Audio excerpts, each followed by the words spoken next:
여러분 안녕하세요. 반갑습니다. 네, 잘 지내셨어요? 네, 오늘은 구원이란 무엇인가에 대한 이야기를 여러분과 함께 나누려고 합니다. 먼저 광고 하나 할 텐데요. 여러분 우체통 얘기를 들으셨나요? 네, 네, 들으신 분? 네, 내리십시오. 네, 됐네요. 네, 쓰신 분? 네, 여기서부터 이제 우리의 여러 가지 생각들이 되는 건데요. 제가 대학청년 공동체 딱 한 명한테 편지를 받았습니다. 네, 너무나 감사했어요. 빨간색 우체통은 이제 서로를 좀 격려하거나 아니면 서로 필요한 것들, 기도 제목 이런 거 다루는 겁니다. 그래서 그거를 이용하시면 좋고요. 또 청년들은 사실 교회 여러 가지 일들이 궁금한 것도 있잖아요. 사실은. 네, 그러면 뇌피셜을 자꾸 쓰지 마세요. 네. 내 생각은 이래, 소문은 이래 이러지 마시고요. 물어보세요. 네. 근데 저한테 직접 물어보기 어려우니까 빨간 우체통에 넣으세요. 그러면 제가 아는 대로 답변해 줄 테니까 이게 되게 중요합니다.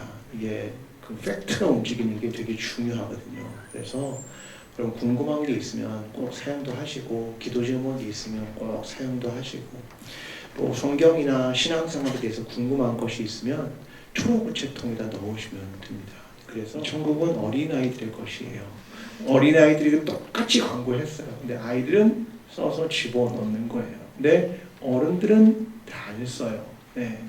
그래서 여러분도 이제 중간적 위치에 있으니까 여러분 쓰십시오. 쓰셔가지고 제가 이걸 위해서 하루 정도를 비우고 있어요. 사실은 열심히 쓰고 있어요. 그래서 제가 꼭 여러분에게 답장을 쓰고 있기 때문에 그것을 여러분 함께 잘 소통하고 질문하고 배우고 하는 기회가 되면 참 좋을 것 같습니다.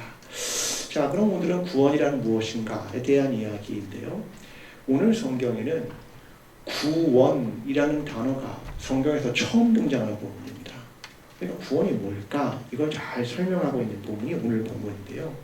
이 본문은 롯과 그의 가족이 소돔이라는 성에 살았는데 거기가 멸망하게 되는데 이들이 구원을 받았다. 그 이야기를 오늘 본문 전체의 내용을 담고 있습니다. 사실 구원이라는 말은 굉장히 폭넓은 의미를 가지고 있겠죠. 구원이 뭔가요? 그러면 그 스펙트럼이 굉장히 넓게 우리가 설명할 수 있을 겁니다. 근데 보통 기독교에서 구원 그러면 사람들이 두 가지의 본문을 떠올립니다. 하나는 로마서 10장 9절 말씀인데요. 함께 로마서 10장 9절의 말씀을 한번 읽어보도록 하겠습니다. 함께 읽습니다. 시작. 내가 만일 내 입으로 예수를 주로 시인하여 또 하나님께서 그를 죽은 자 가운데서 살리신 것을 내 마음에 믿으면 구원을 얻으리라. 아멘. 예수를 주로 시인하면 이 말은 이거죠. 여러분 예수 그리스도가 여러분의 삶의 주님이심을 믿으십니까? 여기서부터 다시 생각을 예수 그리스도가 여러분의 삶의 주인이신 것을 우리의 생명의 구주이고 우리를 구원하실 분이라는 사실을 믿으십니까? 아멘. 그러니까 입으로 시인하면 어떻게 된다고요? 구원을 받는다. 그렇죠. 대단히 심플합니다. 구원받는 방법은 아주 간단해요. 그런데 또 하나의 말씀이 우리의 마음을 두드립니다. 마태복음 7장 21절 함께 있습니다. 나더러 주여 주여 하는 자마다 다 천국에 들어갈 곳이 아니요 다만 하늘에 계신 내 아버지의 뜻대로 행하는 자라야 들어가리라. 아멘. 이것도 아멘이십니까? 아멘. 그러면 두 개의 구절이 상충되는 것 같이 느껴지나요? 로마서의 말씀은 구원을 받는데 입으로 시인하면 돼. 그건 나의 주님이야. 이렇게 시인하면 돼. 그럼 구원을 받아. 그랬는데 마태복음 7장은 뭐라고 얘기합니까? 주여 주여 하는 자마다 다 구원을 받을 것이 아니요 그의 뜻대로 행하는 자라야 들어가리라. 여러분 솔직히 두 개 중에 어떤 게 마음에 듭니까? 로마서 훨씬 마음에 들죠. 왜요? 구원의 편의성. 그죠? 아주 입만 있으면 되잖아요. 입만. 네. 삶은 필요 없거든요. 그러니까 우리는 로마서의 말씀을 대부분 탁 잡는 겁니다. 주님 말씀하셨죠. 그러면 주님 뭐라고 할까요? 그래 얘기했어. 그러시겠죠. 근데 그러나 주님이 천국문 앞에서 갑자기 마태복음 7장을 내미시면 뭐라고 그럴 건데요? 주님 로마서가 좀 더 낫지 않나요? 그렇게 얘기하실 겁니까? 이때부터 우리의 구원에 대한 고민이 시작되는 겁니다. 자, 이걸 머리에 들고 자, 오늘 본문으로 지금 들어가 보도록 하겠습니다. 자, 오늘 본문은 창세기 19장 1절부터 시작합니다. 함께 19장 1절을 읽습니다. 저녁 때 그 두 천사가 소돔에 이르니 마침 롯이 소돔 성문에 앉아 있다가 그들을 보고 일어나 영접하고 땅에 엎드려 절하며. 자, 이 사람들은 이 히브리인들 혹은 이 팔레스타인 사람들, 그 지역 사람들은 손님을 환대하는 게 굉장히 중요한 거랍니다. 왜냐하면 유목민이기 때문에 그래요. 그래서 누군가 길을 가다가 오는 걸 환대하는 게 되게 중요합니다. 자, 두 명이 왔어요. 소돔성에 왔는데 아무도 환대하지 않는 거예요. 근데 그때 누가 환대를 했냐면 롯이 환대를 했습니다. 롯은 누구냐? 아브라함의 조카잖아요. 자, 그가 환대를 했습니다. 자, 이 천사들이 왜 소돔성에 왔을까요? 왜 왔을까요? 심판을 위해서 왔습니다. 사실 두 가지 의미가 있어요. 하나는 심판을 위해서, 멸망시키기 위해서. 무엇 때문에? 죄악 때문에. 또 하나 이유는 롯과 그의 가족이 있기 때문에 온 겁니다. 그러니까 그들을 구원하기 위해 온 겁니다. 전에 상충되는 멸망과 구원, 이걸 위해 두 천사가 왔다라고 하는 거죠. 그럼 롯이 언제부터 이 소돔 성에 살았을까? 그 질문이 떠올라서 언제부터 살았지? 창세기 13장 10절입니다. 함께 읽습니다. 이에 롯이 눈을 들어 요단 지역을 바라본즉 소알까지 온 땅에 물이 넉넉하니 여호와께서 소돔과 고모라를 멸하시기 전이었으므로 여호와의 동산 같고 애굽 땅과 같았더라. 자, 아브라함이 자기도 양이 많아지고 가축이 많아졌어요. 근데 조카 롯도 많아졌어요. 그러니까 너무 많은 가축을 방목하기가 너무 어려워요. 그래서 자, 여기서부터는 이제 독립해라 라고 얘기하고 롯에게 네가 우하면 나는 좌하고 네가 좌하면 나는 우할 테니까 먼저 선택할 우선권을 롯에게 줍니다. 근데 롯이 어떻게 했냐면 오늘 본문에 얘기하는 거예요. 눈을 들어 요단 지역을 바라본 즉 뭐가 같았다고요? 여호와의 동산 같고 애굽 땅과 같았다. 이상하죠? 여호와의 동산과 애굽 땅을 같은 병렬 구조로 봅니다. 그러면 여호와의 동산 같다는 건 뭐예요? 에덴 동산 같았는데 애굽 땅 같았다는 건 뭐죠? 여러분, 이집트가 결정적으로 지리적으로 어떤 지리의 형태를 가지고 있나요? 삼각주잖아요. 풍요로운 땅입니다. 그러니까 눈으로 보기에 에덴 동산 같고 애굽 같았더라. 이 말은 풍요로운 땅을 봤다 그 말입니다. 그러니까 물질적 풍요, 뭔가를 누릴 수 있는 곳을 봤다. 뭘로? 눈으로. 근데 롯이 못 본 게 있습니다. 그거 봤는데 못 본 게 뭡니까? 이 소돔이라는 성의 죄악과 도덕성. 그건 못 봤습니다. 이게 롯이 가지고 있는 문제였습니다. 자, 근데 그럼 롯이 어떤 삶을 살았을까? 이걸 베드로 후서가 이야기하거든요. 베드로서 2장 8절입니다. 함께 읽습니다. 이는 이 의인이 그들 중에 거하여 날마다 저 불법한 행실을 보고 들음으로 그 의로운 심령이 상함이라. 자, 롯에 대한 얘기를 하는 겁니다. 그가 날마다 소돔에서 불법한 행실을 계속 보는 거예요.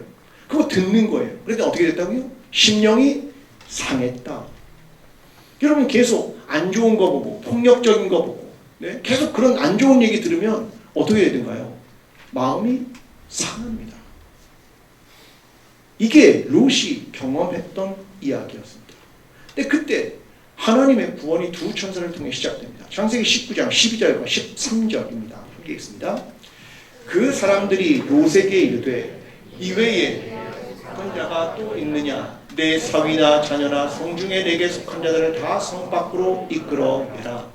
그들에 대한 부르짖음이 여호와 앞에 크므로 여호와께서 이곳을 멸하시려고 우리를 보내셨나니 우리가 멸하리라. 자, 여기서 중요한 말은 성 밖으로 이끌어내다. 이 말이 중요한 말입니다. 구원이 뭐냐? 첫 번째 개념. 성 밖으로 이끌어내다. 그런 말입니다. 네. 엑소더스라는 출애굽이라는 말의 엑스는 밖으로 그런 말입니다. 어더스 이 말은 길 그런 말이거든요. 길 밖으로 끌어낸다 그런 말이에요. 그러니까 구원은 뭐냐면 성 밖으로 이끌어낸다. 죄악과 분리한다. 건져낸다. 그런 뜻을 가지고 있는 겁니다. 그러니까 구원이란 뭐냐면 죄로부터 분리시켜서 그를 이끌어 성 밖으로 이끌어낸다. 그런 뜻을 가지고 있는 겁니다. 왜요? 롯을 왜요? 그의 가족을 왜요? 롯이 아브라함의 조카였기 때문입니까? 가족 관계가 있기 때문에 그런 거예요? 여러분 이상합니다. 어떤 사람을 이끌어낼까요? 롯이 어떤 일을 했는데요? 성경은 롯이 어떤 일을 했는지 기록하지 않습니다. 그가 선을 했기 때문에? 아니요. 경건한 삶을 살았기 때문에? 아니요. 몰라요. 성경이 말하지 않는 데는 이유가 있습니다. 우리는 선을 하면 구원을 받는 생각하지만 롯이 어떤 일인지 몰라요. 근데 하나님이 그를 이끌어냈다. 대단히 의미심장한 말입니다. 어떤 원인과 결과에 대한 이야기를 유추하고 싶지만 성경은 말하지 않아요. 저와 여러분이 구원받은 것이 우리의 선행을 때문입니까? 우리의 경건함 때문입니까? 아니요. 그렇지 않아요. 어떻든 별로 관계가 없어요. 근데 하나님이 너를 이끌어냈다. 이걸 신학적인 용어로 뭐라고 하냐면 따라해봅시다. 하나님의 견인. 하나님의 견인. 하나님이 견인하는 거예요. 만약 레카차, 견인하는 차가 견인하는 거와 똑같은 거예요. 하나님이 견인한다. 그런 말입니다. 그를 끌어내는 거예요. 근데 롯은 어떻게 했냐면 이렇게 기록합니다. 16절에 그러나 롯이 지체하매. 이 두 가지 이거예요. 하나님의 적극적 구원과 인간의 소극적 응답. 그거죠. 하나님은 견인을 하려고 끌어내겨요. 근데 롯은 지체해요. 왜? 뒤에 뭐가 많거든요. 잃을 게 많아. 그래서 그는 소극적 행동을 하고 있는 겁니다.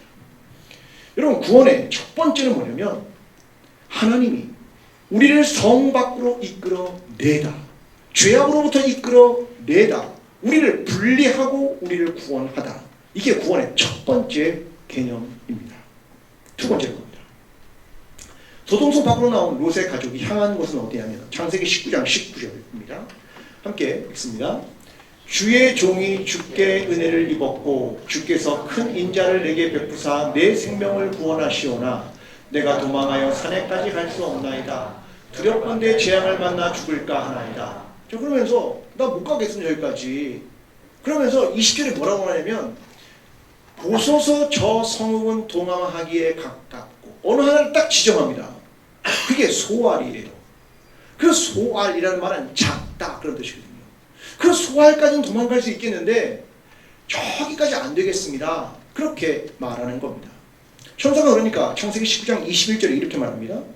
그가 그에게 이르되 내가 이 일에도 내 소원을 들었은 즉 내가 말하는 그 성함을 면하지 아니하리니. 여기서 약간 생각을 해야 됩니다. 하나님이 견인을 했어요. 우리를 구원하고 딱 끌어냈어요. 그럼 우리는 하나님이 절대적 주권을 가지고 끌어당긴 다음에 구원을 딱 시켜놓고 이거 해 이럴 것 같죠. 근데 여기서 말하는 게 뭐냐면 롯의 선택을 존중해 줍니다. 그렇죠? 저기까지 못 도망가겠어요. 무서워서 여기까지는 갈 수 있겠습니다. 그 소알이라는 작은 성까지 갑니다. 여러분 하나님은요 대단히 인격적이에요. 지금 이 상황에도 롯의 이야기를 딱 들으시는 겁니다. 이게 뭐냐면 그의 선택과 자유를 인정해 주는 거예요. 여러분 하나님은요 창조주이고 우리는 피조물이지만 하나님은 인간의 선택에 대해서 자유를 허락하시고 존중하십니다. 구원은 하나님의 전적인 은혜로 경험하지만 인간의 선택이 되게 중요한 거예요. 그걸 인정해주고 존중해주는 거예요. 여러분 그러면 하나님이 구원받은 온 세상 사람을 구원하려면 다 구원하면 되나 땡겨서 경인해서 그냥. 근데 어떤 사람이 구원을 받아요? 내가 하나님을 선택해야죠. 예수 그리스도가 나의 주님입니다. 그 선택을 해야죠. 하나님은 그게 구원에 있어도 함께 중요한 거예요. 그러니까 100% 하나님의 은혜 이렇게 말하기도 어렵고 인간의 선택으로만 이것도 어려워요. 이 두 개가 굉장히 하모니 안에서 이루어지고 있습니다. 구원이란. 여러분 구원에서 되게 중요한 개념 하나를 여러분 알았으면 좋겠어요. 자유입니다. 자유. 출애굽이라고 하는 책이 구원은 뭐냐? 딱 한마디로 말해요. 자유와 해방입니다. 노예로 있었던 사람들을 자유와 해방으로 이끄는 게 구원이었지. 구원과 자유 이거 동일시하는 언어로 사용하고 있는 게 바로 출애굽기입니다. 여러분 자유롭습니까? 자유롭습니까? 학교 생활 자유로워요? 학교에서 땡땡이 좀 치시죠? 하세요? 자주 하세요? 전 자주 했어요. 네. 모범생이 아니었기 때문에 괜찮습니다. 네, 자주 했어요. F도 맞으시잖아요, 자유롭게. 그죠? 저도 F 2개 가지고 있는데. 네, 황성집수에 F 없으셨나요? 네, 뭐 말씀 안 하시는 분이 있으신 것 같습니다. 네. 뭐 저도 있었어요. 저 2개나 있었어요. 2개. 졸업도 못할 뻔했어요. 네. 다 괜찮습니다. 다 그렇게 지나가는 거예요. 네. 되게 자유롭습니다. 자유로운 거. 이거 되게 중요한 거예요. 정말 여러분은 구원받았다는 건 뭐냐면 자유라는 거를 알게 되는 거예요. 근데 그게 방종하고 다릅니다. 내 마음대로 하는 게 아니에요. 그 자유라는 건 반드시 책임을 집니다. 근데 자유로우고 싶다. 자유한 거예요. 근데 책임은 뒤따라 오는 거예요. 근데 그 자유는 뭐냐면 하나님 나라와 의를 위한 자유라는 대전제를 가지고 있는 거죠. 여러분 구원받은 사람은요. 자유롭다는 걸 이렇게 말을 바꾸면 쉬워요. 무언가의 노예로 살지 않습니다. 죄의 노예로 살지 않아요. 뭐가 날 얽매이는 거에 끌려다니지도 않아요. 그래서 구원받은 사람은 누가 막 그 부를 가지고 명예를 가지고 높은 자리를 줄게 이런 거에 끌려다니지 않아요. 왜요? 난 자유한데 그게 날 얽매이려 하잖아요. 그렇죠? 여러분 그거 우리를 계속 얽매입니다. 또 여러분 이런 것도 있잖아요. 누군가의 시선 이거에 되게 얽매이지 않습니까? 인스타 하십니까? 저는 인스타를 볼 때마다 좌절감을 느껴요. 야 이런 데 가서 네? 저도 제주도 여행 가려면 인스타로 검색하잖아요. 요즘 인스타로 검색하잖아요. 그죠? 가서 좋은데 사진 보면 기가 막힙니다. 근데 내가 가보면 그렇지 않아. 근데 여러분 그거 자꾸 보면 어떻게 되냐면 거기에 얽매이게 돼요. 나도 자꾸 내 좋은 모습을 자꾸 쇼업 하려고 그래. 보여주려고 자꾸 한단 말입니다. 그러니까 그러면 자꾸 내가 얽매이게 되는 거예요. 거기에. 네? 누군가의 시선에 얽매이고 자기 욕심에 얽매이면요. 사람이 비굴해집니다. 비굴해져요. 그리스도는요. 얽매이지 않아요. 그래서 이게 신앙에서 정말 중요합니다. 신앙생활 눈치 보면서 하지 마세요. 누가 나를 어떻게 볼까? 다 필요 없습니다. 다 필요 없어요. 제가 살아보니까. 다 필요 없어요. 누가 나를 어떻게 볼까? 나도 그랬어요. 목사인데 내가 밖에 나가 어느 교회는 드레스 코드가 있어요. 목사들이 집 앞을 나갈 때 적어도 세미 정장으로 나가라. 이게 드레스 코드가 있더라고요. 네, 그래서 뭐지? 네, 이런 생각이 들어요. 저 여러분들 가끔 얘기하잖아요. 저 나가서 길거리에서 반바지로 만나는 사람들이 있을 겁니다. 네? 만난 사람 있잖아요. 만난 사람 여기 있어요. 증인들도 있고. 네. 그럼 제가 목사가 아닙니까? 반바지 입으면? 이상하게 생각하지 마세요. 네. 저도요, 자유롭고 싶어요. 사실 이렇게 안 입고 싶어요. 우리도 이렇게 안 입고 싶고요. 티셔츠 입고 나가고 싶어요, 사실은. 네. 근데 이게 나라는 사람을 증명해내는 거 아니에요. 네. 여러분, 자꾸 뭐에 얽매기 시작하면 사람이 비굴해지고, 힘들어지고, 쌓이고 그래요. 구원은요, 그런 거 아닙니다. 내가 하나님 앞에서만 딱 쓰면 되는 거예요. 나머지 남들이 나를 어떻게 무슨 관계인데. 남들이 내 욕을 씹어내요. 네. 여러분 점점 사회적 지위가 올라가고 그러면요. 욕 많이 먹습니다. 욕 먹을 생각해요. 그냥 이렇게도 욕 먹고 저렇게도 욕 먹고. 근데 그거 눈치 보다가 참 힘듭니다. 힘들어요. 그렇게 살지 마세요. 구원받은 사람은요. 하나님 앞에 떳떳하면 되는 거예요. 그럼 내가 뭐 남들이 나를 무슨 관계야. 나를 뭐 죽일 거야 살릴 거야. 어떻게 할 겁니까? 여러분 자유하세요. 죄로부터 자유하고 남의 시선으로부터 자유하고 돈 가지고 자유하고 이런 거 자유롭게 살아가고 평생 하고 싶은 거 하고 살아요. 진짜. 그거 안 하면 아니면 후회합니다. 네. 하고 싶은 거 해요. 네. 저도 평생 목사할 줄 알아요? 목사 끝나면 뭐 할 것 같아요? 네? 나 은퇴하면 뭐 할 것 같아요? 농사? 농사는 전문가들이 하는 거예요. 그건 전문가들이 하는 거예요. 네. 저 내년 농사 지으려고 그랬어요. 저 여기 종민에서 짤 쌀가마니도 날랐어요. 네, 1년 동안 하고요. 해봤는데 그거 좀 쉽지 않아요. 나이가 되니까 이게 쌀가마니 나는 게 쉽지 않아요. 근데 저 목사가 끝나고 나면 다른 거 할 거예요. 네, 다른 거 할 거예요. 네. 여러분 되게 자유로운 거 되게 중요합니다.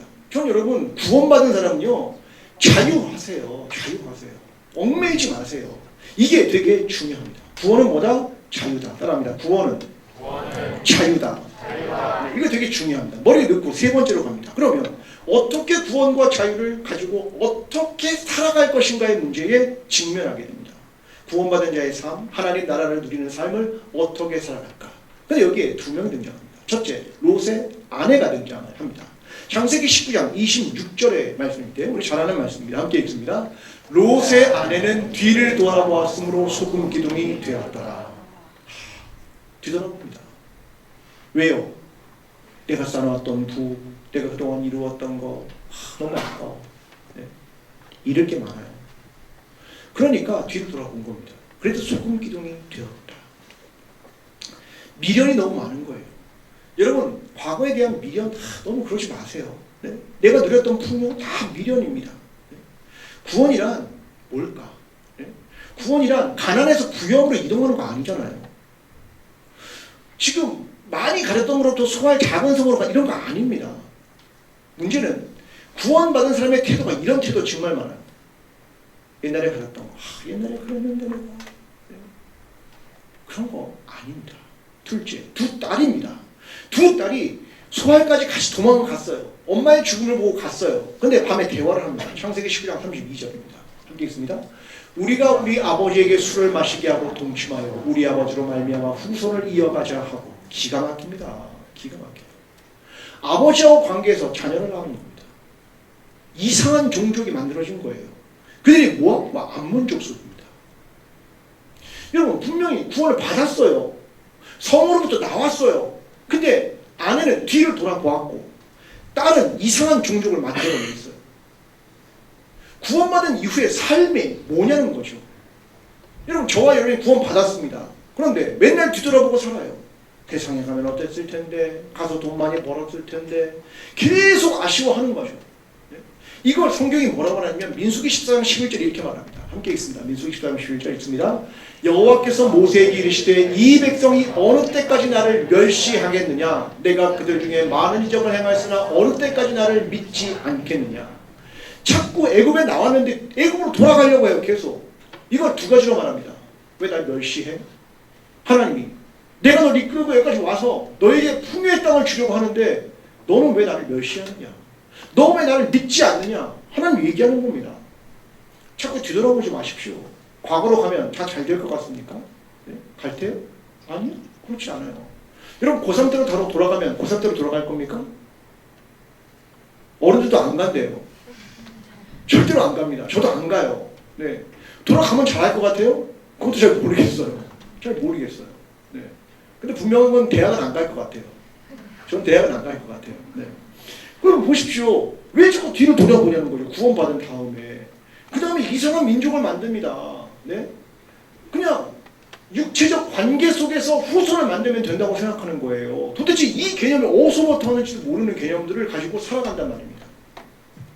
여러분, 구원이란 뭘까? 생각을 해야 되는 겁니다. 세 가지로 정리하는 거죠. 첫째, 성 밖으로 이끌어내는 건 구원이다. 둘째, 구원이란 자유다. 셋째, 자유로운 삶으로 어떻게 살 것인가의 문제에 직면하는 것이다. 이게 구원입니다. 여러분, 이 자유를 도대체 뭘 위해 사용하고 있습니까? 누구를 위해 사용하고 있는 거죠? 나를 위해서입니까? 하나님을 위해서입니까? 여러분, 구원이란 무엇이냐면 자꾸 구원을 협의적 개념으로, 좁은 개념으로 보지 마세요. 예수 믿고 천국 가. 여러분, 그렇게 유치하게 생각하지 마세요. 구원이란 하나님께서 계속해서 예수 그리스도가 계속해서 오늘 여기에 하나님 나라가 임했다라고 현재형으로 말하잖아요. 그리고 미래형도 말한다고요. 그리고 완료형도 말한다고요. 그러니까 하나님의 나라가 구원이 과연 미래에 오는 것이냐? 이렇게 말하면 틀린 거예요. 그럼 현재만 오는 것이냐? 이것도 틀린 거겠죠. 굉장히 포괄적인 것이 구원이라는 개념이다 라고 하는 것을 설명하는 겁니다. 그러므로 처음에 말했던 로마서의 말씀, 입으로 시인하여 구원받는다는 것과 그 다음 예수 그리스도의 말씀, 하나님 말씀대로 행해야 구원을 받는다는 것이 상충되지 않는다 그 말입니다. 하나님의 구원이 무엇인가 생각하십시오. 빌립보서 2장 12절은 이렇게 말합니다. 함께 빌립보서 2장 12절의 말씀을 함께 읽을 텐데요. 제가 읽어보겠습니다. 함께 읽습니다. 그러므로 나의 사랑하는 자들아, 너희가 나 있을 때뿐 아니라 더욱 지금 나 없을 때에도 항상 복종하여 두렵고 떨림으로 너희의 구원을 이루라. 구원은요, 한번 예수 그리스도 믿습니다.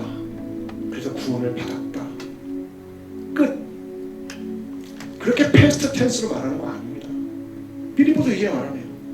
두렵고 떨림으로 너희의 구원을 이루라. 이루어 가라. 그렇게 말하는 겁니다. 저와 여러분이 예수 그리스도를 믿음으로 구원을 받았고 성 밖에서 나왔습니다. 이제 우리는 자유가 무엇인가를 알게 되고 그 자유로 무엇을 하고 구원받은 자의 삶을 살아야 하지, 이걸 가지고 오늘도 그 완성될 구원을 향해 두렵고 떨림의 길을 감으로 하나님께서 원하셨던 그 멋지고 아름다운 구원, 그 자유, 그 기쁨, 그 감사, 그 영원한 나라의 주와 함께하는 놀라운 구원을 경험하게 되는 저와 여러분이 되기를 간절히 기도합니다. 함께 기도하겠습니다. 하나님, 우리는 때로는 구원을 너무 좁게 이해했습니다. 그런 하나님, 내가 오늘 구원받은 이후에도 얽매이는 것들이 얼마나 많은지 모릅니다. 주님, 이제 자유하게 하시고 이 자유를 가지고 하나님 나라를 위해 살아가게 도와주십시오. 함께 기도하겠습니다.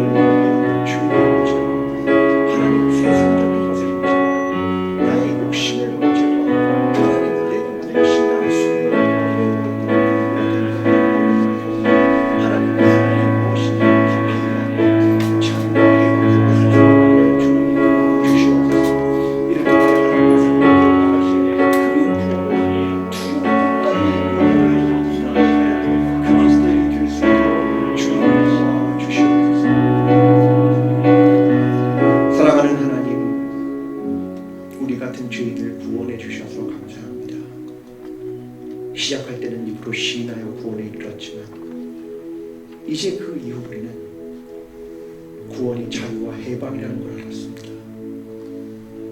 다른 사람의 시선과 내 욕심과 내 욕망을 내려놓게 도와주시고 하나님 나라와 하나님 나라의 가치관과 세계관을 가지고 구원받은 자의 삶을 살아가는 것이 무엇인가를 매일의 삶에서 고민하고 두렵고 떨림으로 이루어가는 하나님의 사람들이 될 수 있도록 도와주시옵소서.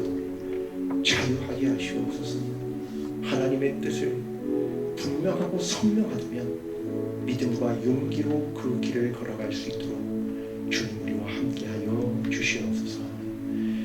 이제는 우리를 위하여 십자가를 지고 부활하신 예수 그리스도의 은혜와 하나님 아버지의 끝없는 사랑과 성령님의 교통하심이 우리에게 구원 주신 하나님을 찬양하며 주님께서 주신 자유로 믿음과 용기로 그러한 삶을 이어가며 구원을 이루어가기를 소원하는 모든 대학 청년 공동체의 형제와 자매들 위해 광주제일교회와 나라와 민족 위에 지금부터 영원까지 함께 하시기를 간절히 축원하옵나이다. 아멘.